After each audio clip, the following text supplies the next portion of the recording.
In the heart of Africa, amidst sprawling savannas and densely jungled wilderness, there was a group of elephants with personalities more colorful than a box of rainbow crayons. There was Old Tusker, the wise and venerable matriarch who had more stories than wrinkles, and Jumbo Jr., her overly enthusiastic nephew who could trip over flat ground. Hiding in the shadows, there was the notorious poacher Pete, a villain whose sole purpose seemed to be making entire elephant populations vanish like cookies at a toddler's tea party. One day, Old Tusker gathered the herd to announce a plan more cunning than a fox in a PhD program. They were going to protect themselves from extinction, and not just any kind of protection, but with style. "Listen up, trunks and tails," she trumpeted. "We are going to employ the art of disguise."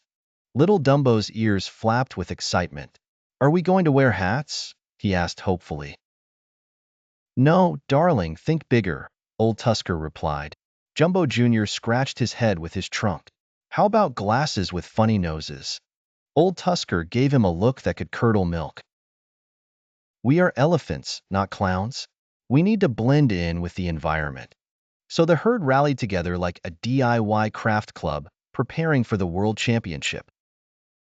They covered themselves in mud, adorned trunks with vines, and made elaborate camouflage costumes out of whatever the jungle provided. Jumbo Jr.'s disguise looked more like a walking shrub. Meanwhile, Old Tusker looked like an artful masterpiece of camouflage. Days went by, and Poacher Pete grew increasingly baffled. His traps caught nothing but the occasional bewildered monkey and a very offended rhinoceros. Pete scratched his head, wondering if he was in the right part of the savannah.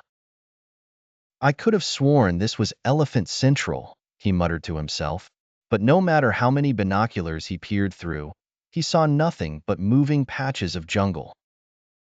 One fine day, Poacher Pete stumbled upon Old Tusker, or at least, he thought it was Old Tusker. What he actually found was a cleverly arranged boulder and some strategically placed tree branches. As he scratched his head in confusion, Dumbo took the opportunity to spray him with the coldest stream of river water the savannah had ever seen. Pete sputtered away, vowing to take a desk job in the city. When the elephants heard the news, they celebrated with a trunk-to-trunk conga line, knowing that for now, they had outsmarted their biggest threat.